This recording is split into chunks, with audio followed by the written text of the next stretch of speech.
दुश्मन को मारो कम, तड़पाओ ज्यादा। ये देश रहना चाहिए गैर बराबरी के खिलाफ इस लड़ाई में। नमस्कार, मैं हूं चित्रा त्रिपाठी और अब वक्त हो चला है जनहित का। ओरिएंट बेल टाइल्स स्टूडियो से आप देख रहे हैं एबीपी न्यूज। नमस्कार, मैं हूं चित्रा त्रिपाठी और आप देखना शुरू कर चुके हैं जनहित। संसद के बजट सत्र का पहला चरण कल खत्म हो जाएगा। इस सत्र में काम कम बवाल ज्यादा हुआ है। लग ऐसा रहा है मानो संसदीय इतिहास में 2026 के बजट सत्र का ये चरण विवादों की वजह से ही हमारे बीच याद रखा जाएगा। चीन, जनरल, गलवान, किताब, ट्रंप, अमेरिका, डील, हमला, प्रदर्शन, गद्दार, इन्हीं शब्दों के इर्द गिर्द पूरा का पूरा सत्र गूंजता रहा। और तो और संसदीय सत्र के दौरान मर्यादा और गरिमा को भी धूल धूसरित किया गया है। आज की बात करें तो संसद से 4 बड़ी खबरें निकलकर सामने आई। एक और वीडियो बम भी फूट गया, जिसमें सरकार ने आरोप लगाया है कि 4 फरवरी को कांग्रेस के सांसदों ने स्पीकर ओम बिरला के चैम्बर में घुसकर उनके साथ गाली गलौज की थी। दूसरी खबर नेता प्रतिपक्ष राहुल गांधी के गुस्से से बिफरने की है। राहुल गांधी का झगड़ा सरकार से है, लेकिन आज वो मीडिया पर भी झल्लाने लगे, मीडिया पर ठीकरा फोड़ दिया। तीसरी खबर यह है, सरकार ने राहुल गांधी के खिलाफ विशेषाधिकार हनन का इरादा छोड़ दिया है, लेकिन बीजेपी सांसद निशिकांत दुबे ने विशिष्ट प्रस्ताव का नोटिस दे दिया है।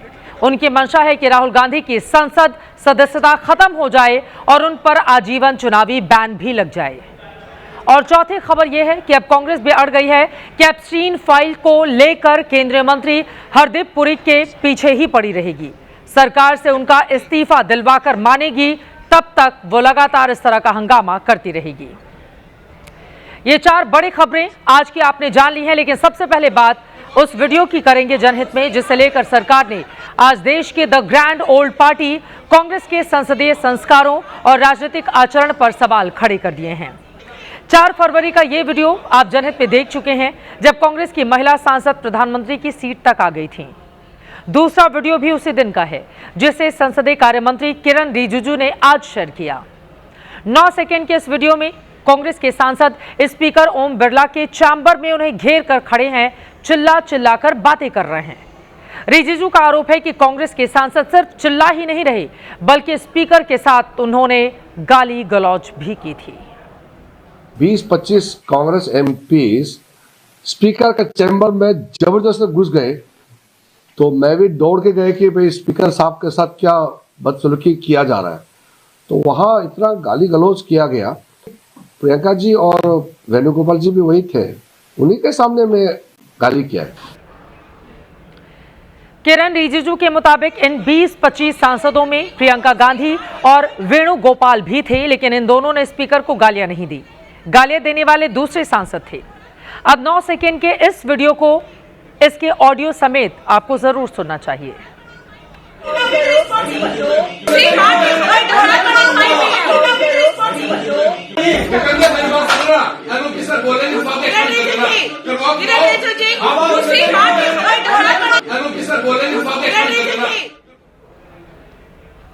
संसदीय कार्य मंत्री किरण रिजिजू का आरोप है कि 4 फरवरी के दिन कांग्रेस के 20 से 25 सांसद स्पीकर चैम्बर में घुस आए।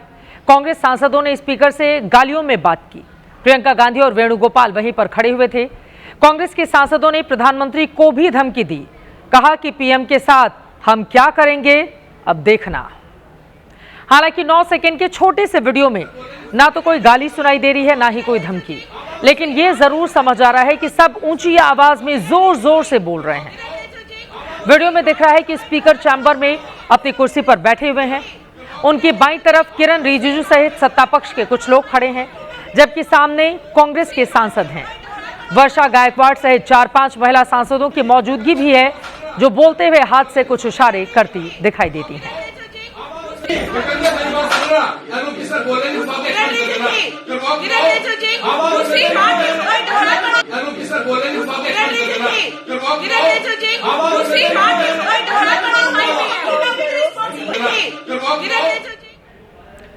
किरण रिजिजू की ओर से आरोप लगाए गए, जिसके बाद प्रियंका गांधी ने जवाब दिया। ये कहा कि गाली गलौज की बात सरकार का ड्रामा है। उन्होंने कहा कि स्पीकर के चैम्बर में जाकर अपनी बात कहना आम बात है।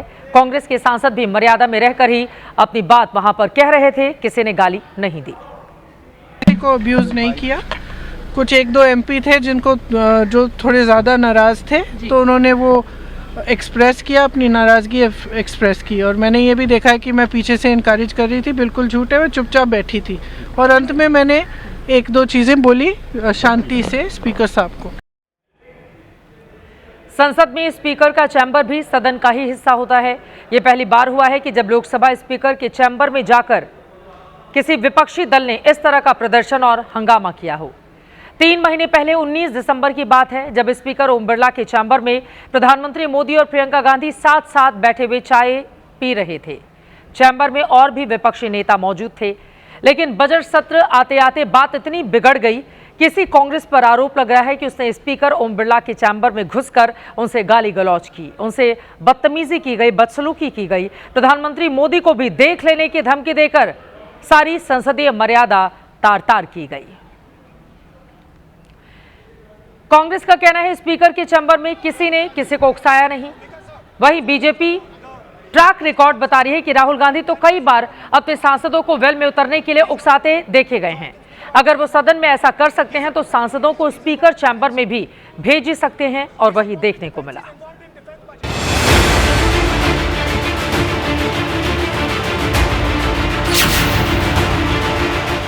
अरे जो राहुल जी ने मुद्दे उठाए उसके ऊपर क्यों नहीं बात कर रहे हो?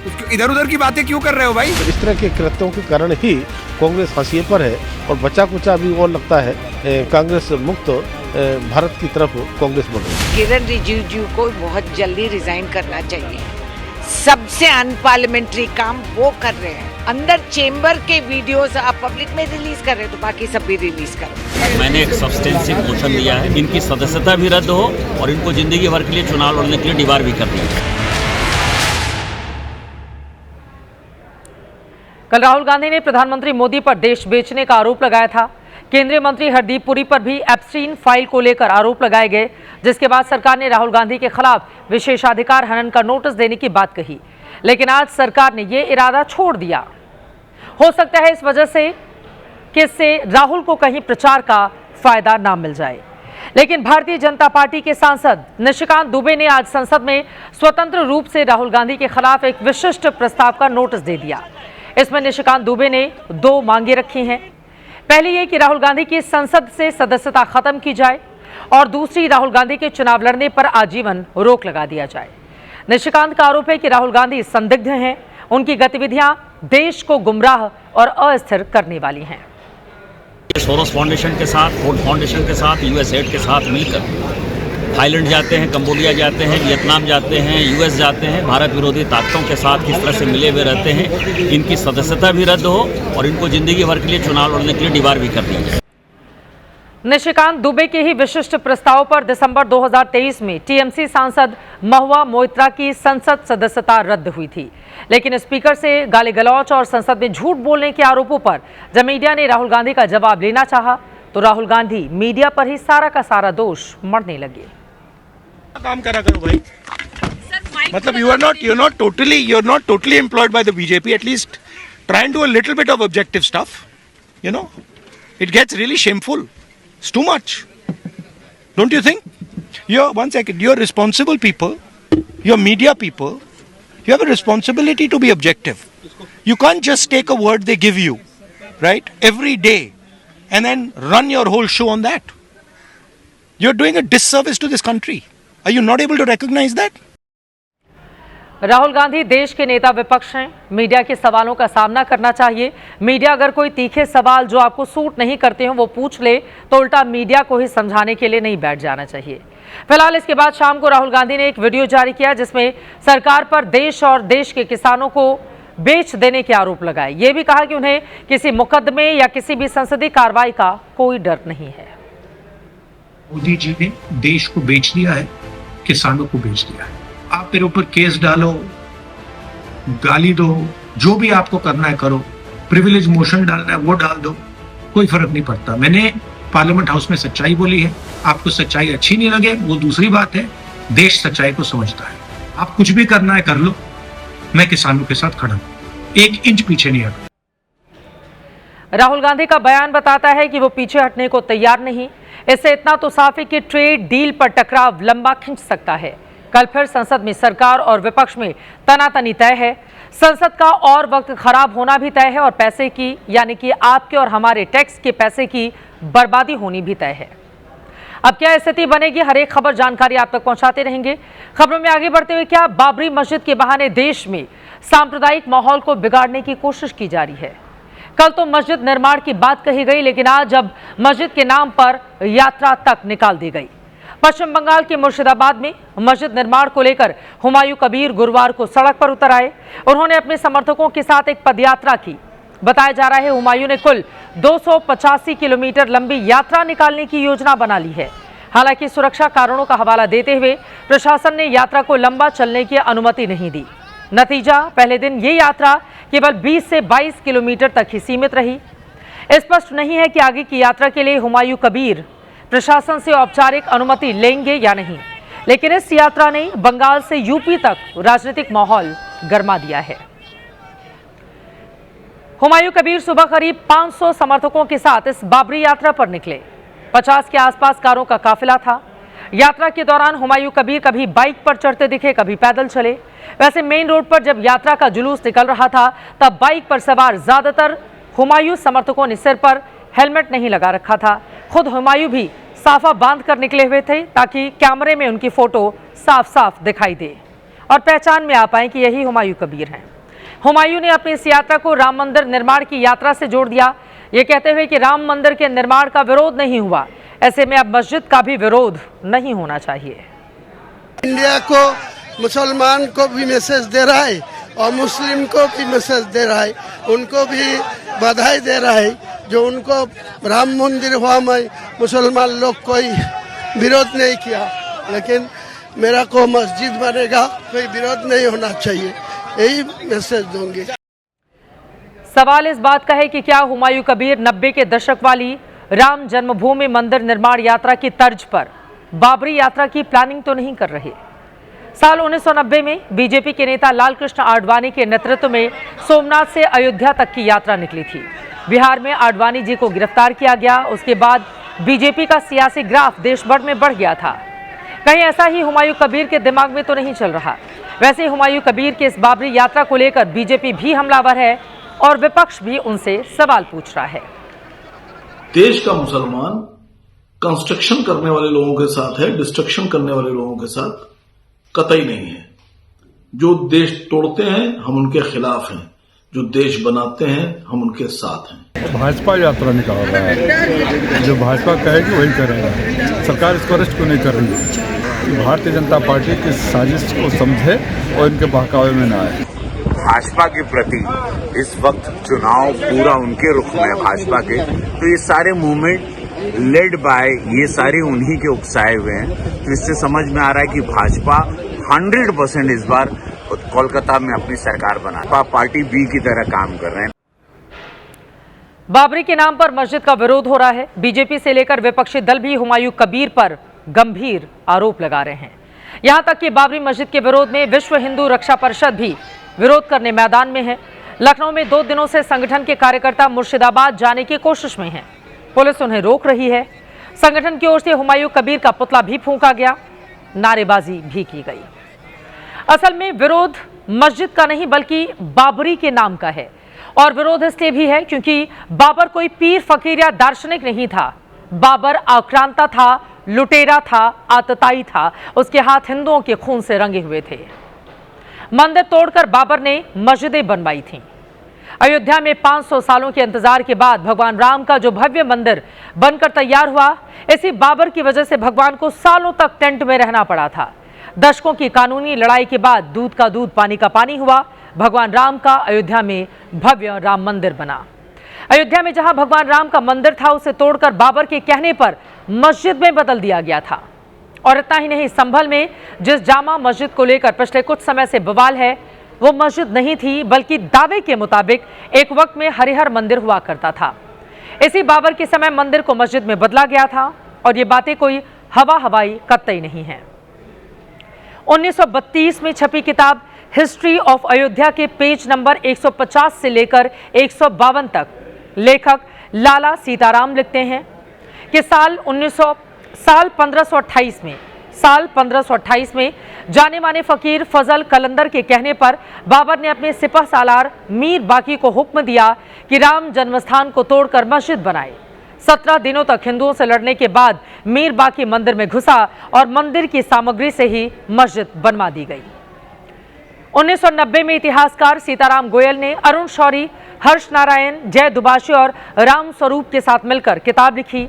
नाम था Hindu temples what happened to them. इस किताब में 1800 से ज्यादा मस्जिदों की सूची दी गई जिन्हें हिंदू मंदिरों की जगह पर या फिर मंदिरों को नष्ट कर उन्हीं की सामग्री से बना दिया गया था। किताब के दावे के मुताबिक अयोध्या सहित देश में अलग अलग 7 मस्जिदें हैं जो बाबर के दौर में बनाई गई थीं। इनमें से पानीपत के काबुली बाग में जो बाबरी मस्जिद है वो मंदिर की जगह पर बनी है। अलीगढ़ के पीलखाना में जो अभी जामा मस्जिद है वो बाबर के समय बनाई गई। रोहतक के महम में पीरजादों की मस्जिद भी उसी समय बनाई गई थी। रोहतक में ही मस्जिद खुर्द बनाई गई। सोनीपत में शेख जादों की मस्जिद बनाई गई। सिरसा में बाबरी मस्जिद बनाई गई। कहीं मंदिर तोड़कर मस्जिद बनाई गई, कहीं मंदिर को ही मस्जिद का स्वरूप दे दिया गया। यही वजह है कि अब जब बाबर के नाम पर देश में मस्जिद का निर्माण हो रहा है तो हिंदूवादी संगठन बीजेपी के नेता इसका जबरदस्त तरीके से विरोध कर रहे हैं। बाबरी मस्जिद की घटना हुई थी तो कार्यसेवकों ने एक बड़ा नारा देने का काम किया था, तेल लगाओ डाबर का, नाम मिटा दो बाबर का। आप सब लोगों ने सुना था। और बाबर का भारतीय राजनीति के इतिहास में लुटेरे की संज्ञा है।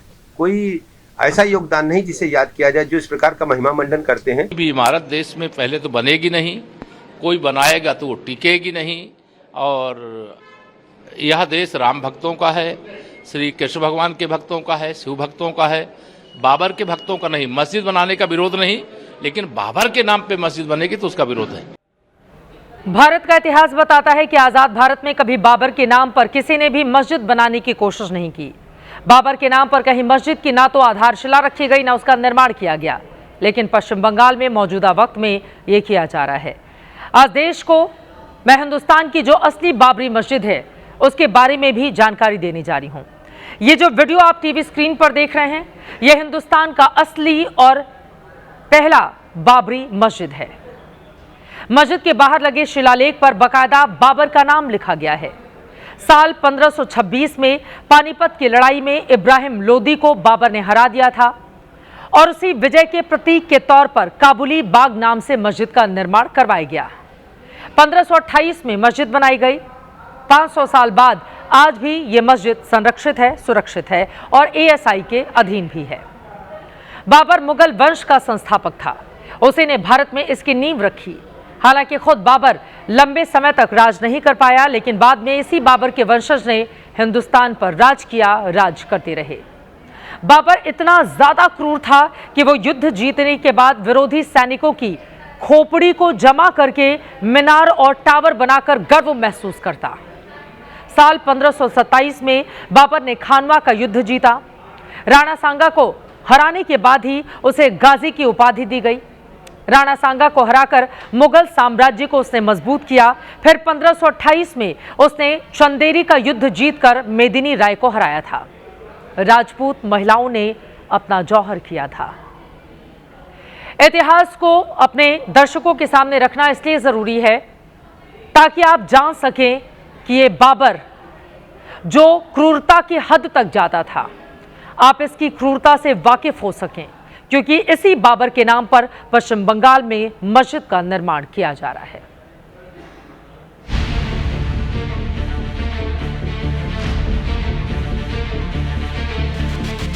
ममता रहेगी तो बाबर का नाम लिखा जाएगा।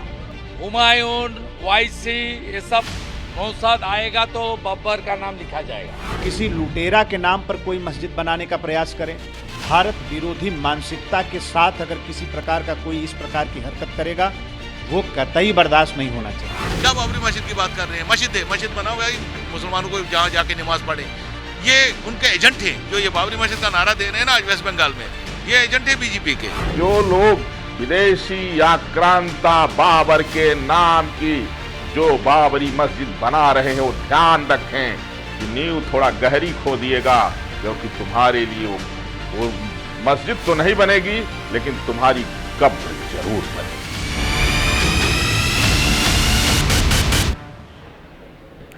बाबर के नाम पर मस्जिद का निर्माण यानी कि सीधे तौर पर समाज में ये जो शांति कायम है इसको बिगाड़ने की कोशिश कवायद की जा रही है और हैरानी तब होती है जब रोकने की कोशिश करता हुआ कोई गंभीरता से दिखाई नहीं देता। हम खबरों में बढ़ेंगे आगे और अब बात राष्ट्रगीत वंदे मातरम की। 8,46,30,678 भारतीय अब तक राष्ट्रगीत वंदे मातरम गाकर केंद्र सरकार की वंदे मातरम 150.in वेबसाइट पर अपलोड कर चुके हैं। 7 नवंबर को ही भारत सरकार ने यह वेबसाइट लॉन्च की थी और मात्र 97 दिनों में करोड़ों लोग इस मुहिम का हिस्सा बन चुके हैं। लेकिन देश की 14% मुस्लिम आबादी की रहनुमाई का दावा करने वाले मजहबी चेहरे कह रहे हैं कि उन्हें वंदे मातरम गाना तो छोड़िए, गुनगुनाना भी कबूल नहीं है। कल सरकार ने वंदे मातरम को लेकर फैसला किया तो आज जमीयत-ए-उलेमा-ए-हिंद के अध्यक्ष अरशद मदनी ने राष्ट्रगीत को सरकारी कार्यक्रम और शैक्षणिक संस्थानों में अनिवार्य करने पर आपत्ति जता दी। फैसले को पक्षपाती और जबरदस्ती करार देते हुए धमकी भरे लहजे में कहा कि याद रखिए, मुसलमान केवल एक अल्लाह की इबादत करता है। हम सब कुछ बर्दाश्त कर सकते हैं मगर अल्लाह के साथ किसी को शरीक करना कभी स्वीकार नहीं कर सकते। इसलिए वंदे मातरम को अनिवार्य कर देना संविधान की आत्मा, धार्मिक स्वतंत्रता और लोकतांत्रिक मूल्यों पर खुला हमला है। मुस्लिम धर्मगुरु से लेकर मुस्लिम नेता एक सुर में मदनी के समर्थन में खड़े होते दिखाई दे रहे हैं।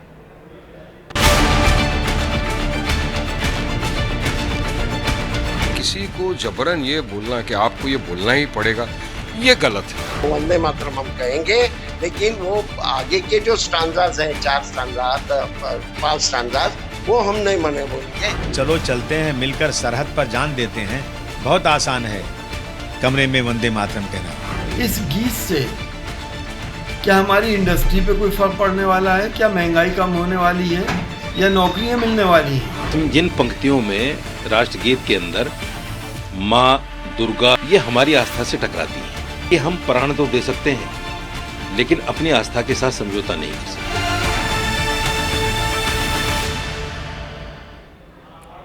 शैक्षणिक संस्थानों और सरकारी कार्यक्रमों में वंदे मातरम को लेकर केंद्रीय गृह मंत्रालय की गाइडलाइंस कल ही सामने आई है, जिसके मुताबिक राष्ट्रध्वज को परेड में लाते समय, तिरंगा फहराते समय, राष्ट्रपति राज्यपाल के अभिभाषण समारोह के दौरान, सिविलियन अवार्ड समारोह के दौरान भी और स्कूल असेंबली में राष्ट्रगीत अनिवार्य किया जाता है। राष्ट्रगान से पहले राष्ट्रगीत वंदे मातरम बजेगा। सभी 6 अंतरे 3 मिनट 10 सेकंड में गाने ही होंगे। अब जबरदस्त है कि जब इसको अनिवार्य कर दिया गया है तो फिर मुस्लिम धर्मगुरुओं की ओर से इसका विरोध किया जा रहा है। अब आगे क्या परिस्थिति बनेगी, जानकारी खबर आप तक पहुंचाते रहेंगे। जनहित में अब बात बिहार की करेंगे, जहां सुशासन सवालों में है। वो इसलिए क्योंकि राजधानी पटना में अपराधियों को पुलिस का खौफ नहीं रह गया है। दिन दहाड़े धारदार हथियार से हत्या की घटना से दहशत का माहौल है। राज्य के उप मुख्यमंत्री और गृह मंत्री खुद को सुशासन के स्वयंभू सम्राट के तौर पर जरूर पेश करते हैं, लेकिन मौजूदा हकीकत यह है कि बिहार में अपराधियों के हौसले बुलंद हो चले हैं। पहले इस डरावनी घटना का वीडियो देख लीजिए। 2 लोग सड़क पर साथ साथ चल रहे होते हैं। दाहिनी ओर चल रहे लड़के के हाथ में धारदार हथियार है, जिसने मेन रोड के करीब पहुंचते ही अपने बगल में चल रहे व्यक्ति पर हमला कर दिया। 1-2 नहीं बल्कि पूरे 9 वार किए। इस हमले में पीड़ित का क्या हश्र हुआ होगा, अंदाजा लगाना मुश्किल नहीं है। खून से लथपथ सड़क पर बेजान गिर पड़ा, जबकि हत्यारा बेखौफ होकर अपने लंबे बालों को ठीक करते हुए वहां से लौट गया। यह घटना पटना सिटी में चौक थाना इलाके के बंगाली कॉलोनी मोड़ की है, जहां से गृह मंत्री सम्राट चौधरी का सरकारी आवास, मुख्यमंत्री नीतीश कुमार का बंगला, डीजीपी विनय कुमार की कोठी और बिहार पुलिस मुख्यालय सिर्फ कुछ किलोमीटर की दूरी पर ही है। घटनास्थल से बिहार की कानून व्यवस्था के रखवालों की दूरी इतनी कम, लेकिन हालात ऐसे ही चल रहे हैं कि अपराधियों के मन में कानून का खौफ दूर दूर तक नहीं है। साधारण शब्दों में इसे बयां किया जाए तो सड़क किनारे चादर के नीचे पड़ी ये लाश किसी आदमी की नहीं बल्कि कानून व्यवस्था की लाश जैसी है। जो मृतक हैं उनकी पहचान कर ली गई है। उनका नाम मोहम्मद रईस है और जो अभियुक्त हैं, जो कि सीसीटीवी फुटेज भी हमारी टीम द्वारा निकाला गया है, अभियुक्त की पहचान भी हमारे द्वारा कर ली गई थी। ये जो पूरा मामला है ये एक पारिवारिक विवाद का मामला है। ये माना कि हत्यारा मृतक का रिश्तेदार है, हत्या पारिवारिक विवाद में की गई है, लेकिन क्या इसे कहते हैं कानून का राज? क्या ऐसे दिन के लिए गृह मंत्रालय की अदला बदली चुनाव के बाद इस बार की गई, जहां राज्य की राजधानी में भी हत्या करते वक्त हत्यारे पर कानून का कोई खौफ नहीं दिखे? यही वजह है कि विपक्षी दल सोशल मीडिया से लेकर सड़क तक सरकार को घेर रहे हैं, जबकि सत्ता पक्ष सुशासन का ढोल पीटने में जुटा हुआ है।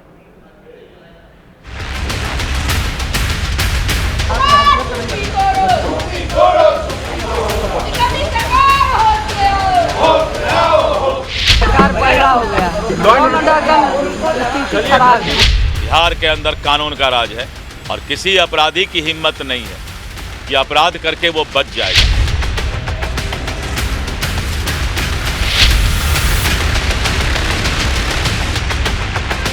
बिहार की जो स्थिति अपराध बढ़ रहा है और उसके खिलाफ वो चुप्पी साधे हुए हैं। बस लॉ एंड ऑर्डर पूरी तरह बिहार में दुरुस्त है। जो थोड़ी बहुत छोटी मोटी घटनाएं घटित हो रही है, सरकार उस पर संज्ञान ले रही है।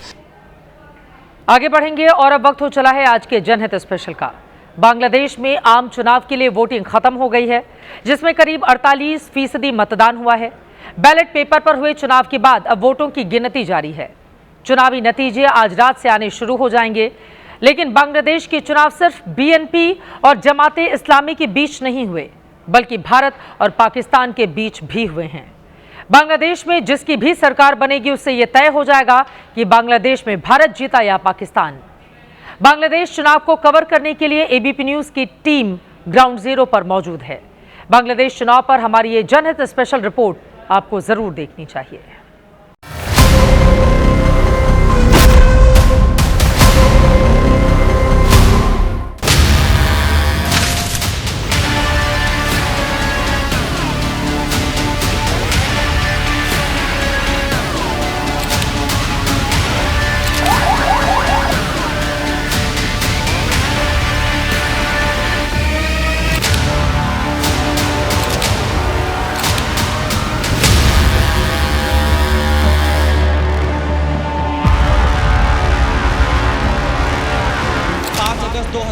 के तख्ता पलट के बाद बांग्लादेश में आज पहला आम चुनाव हो रहा है। बांग्लादेश में वोटर्स बड़ी संख्या में अपने घरों से बाहर निकल रहे हैं, वोट डाल रहे हैं।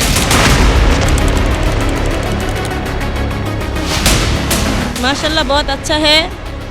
हमारी कंधे पर बहुत अच्छे से वोट चल रहे हैं।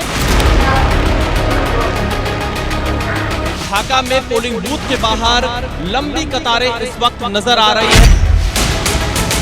बीएनपी और जमात इस्लामी के बीच सीधा मुकाबला है।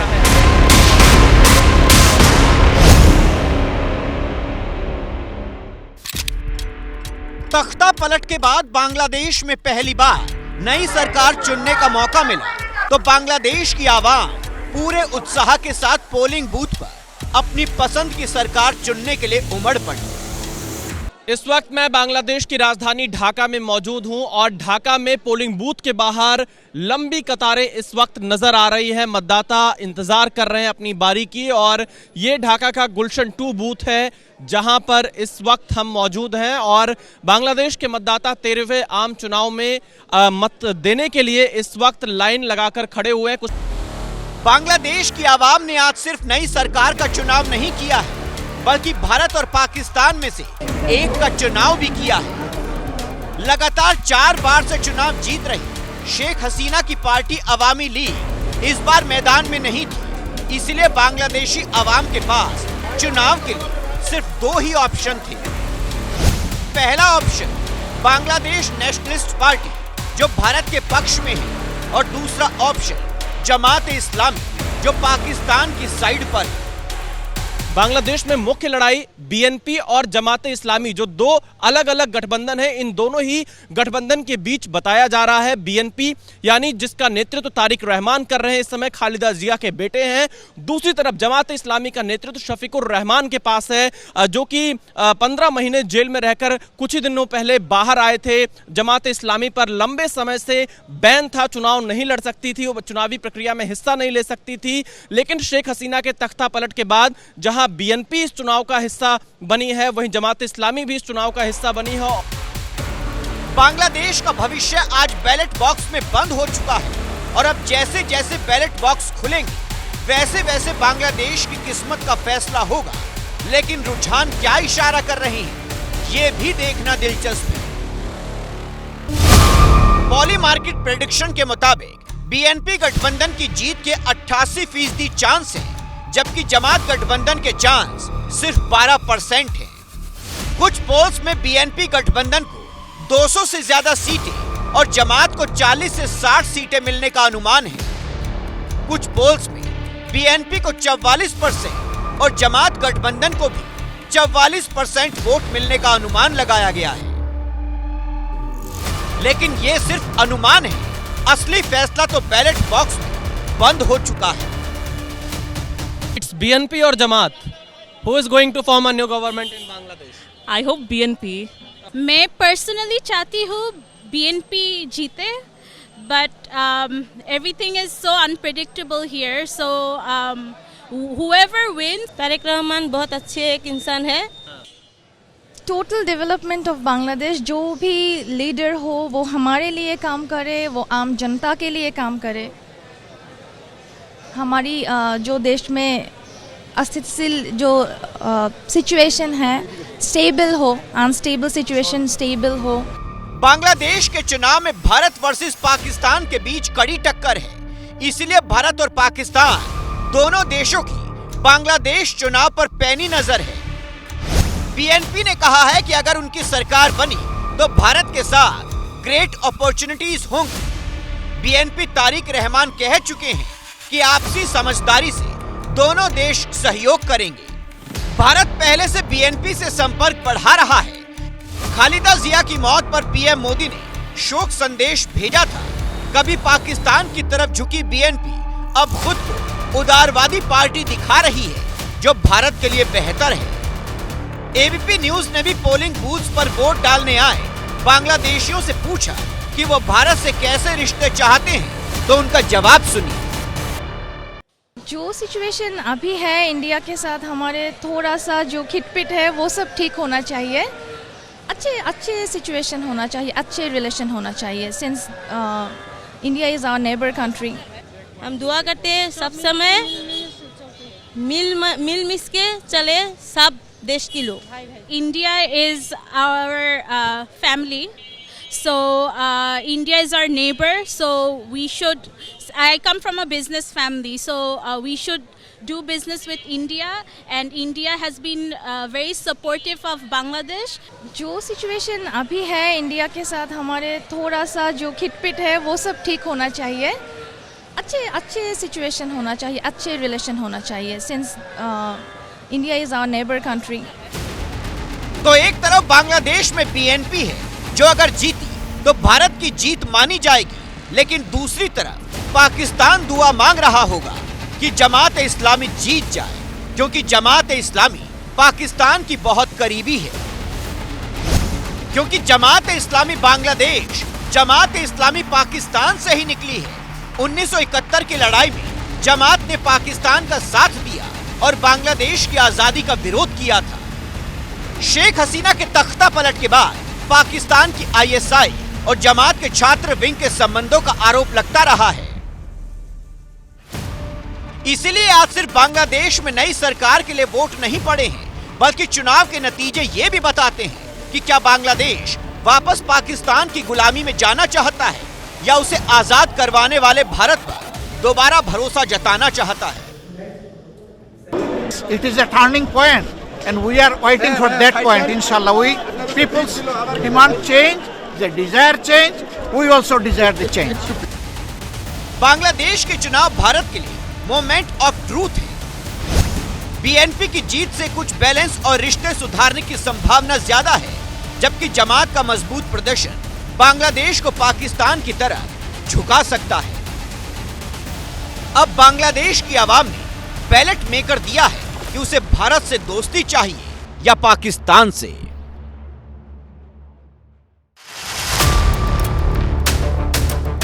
बांग्लादेश चुनाव पर भारत सरकार का स्टैंड भी अभी वेट एंड वॉच का है। On your question, we have the election going on in Bangladesh. We should wait for the outcome of the elections to see as to what sort of mandate has come out, and thereafter we will look at issues that are there. On the election per se, you know what our position has been. We stand for a free, fair, inclusive and credible elections in Bangladesh. अब बांग्लादेश की आवाम ने तो vote कर दिया है कि उसे भारत से दोस्ती चाहिए या पाकिस्तान से। लेकिन बांग्लादेश चुनाव जिन मुद्दों पर लड़ा गया, वो मुद्दे भी भारत वर्सेस पाकिस्तान थे।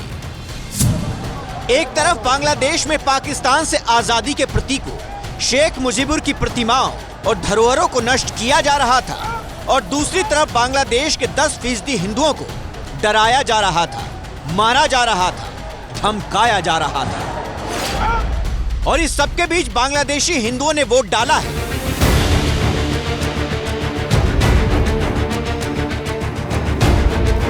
बांग्लादेशी हिंदू किसका चुनाव कर रही हैं, ये जानने और समझने के लिए एबीपी न्यूज की टीम बांग्लादेश के मीरपुर में पहुंची और हिंदू मतदाताओं से बात की। इस वक्त मैं बांग्लादेश के मीरपुर में मौजूद हूं। यहां पर हिंदू मतदाता भी बांग्लादेश में हो रहे आम चुनाव में वोट डालने के लिए अपने घरों से निकले हैं। ये कुछ महिलाएं हैं जो अपना वोट डालकर अभी पोलिंग बूथ से बाहर आई हैं, और यहां पर फिलहाल अगर हम देखें तो वोटिंग काफ़ी अच्छे तरीके से चल रही है। हम उम्मीद करते हैं अच्छा कुछ ही होगा फ्यूचर में, so hope for the best. और कुछ कहना नहीं चाहते, हम देश की शांति ही चाहते हैं, सब मिलजुल के रहे। बांग्लादेश में वोटिंग हो चुकी है और अब बैलेट पेपर की काउंटिंग शुरू हो चुकी है। नतीजे आने में थोड़ा वक्त लगेगा। नतीजे ही तय करेंगे कि बांग्लादेश भारत का दोबारा से दोस्त बनना चाहता है या दोबारा पाकिस्तान का गुलाम। बांग्लादेश के 13वें आम चुनाव के लिए मतदान खत्म हो चुका है, वोटों की गिनती जारी है। बांग्लादेश में क्योंकि बैलेट पेपर के माध्यम से वोट डाले जाते हैं, इसलिए वोटों की गिनती में काफी समय लग सकता है। 12 फरवरी की देर रात या 13 फरवरी की दोपहर तक तस्वीर ज्यादा साफ हो सकती है कि आखिरकार बांग्लादेश में कौन सरकार बनाएगा। लेकिन एक बात बिल्कुल साफ है कि जमात इस्लामी गठबंधन या बीएनपी गठबंधन, इन्हीं दो गठबंधन में से कोई एक बांग्लादेश में सरकार बनाने जा रहा है। और जब रिजल्ट सामने आएंगे, नतीजे सामने आएंगे, तब यह साफ हो जाएगा कि आखिरकार बांग्लादेश का जो सियासी भविष्य है वो भारत के साथ ज्यादा करीब दिखने वाला है या फिर किसी और देश के साथ। कैमरामैन जितेंद्र के साथ विशाल पांडे, एबीपी न्यूज, ढाका, बांग्लादेश। और अब आज का जनहित मंत्र। पतझड़ हुए बिना पेड़ों पर नए पत्ते नहीं आते।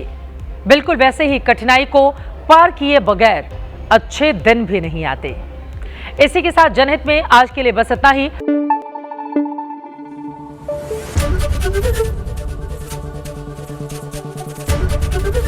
एबीपी न्यूज आपको रखे आगे।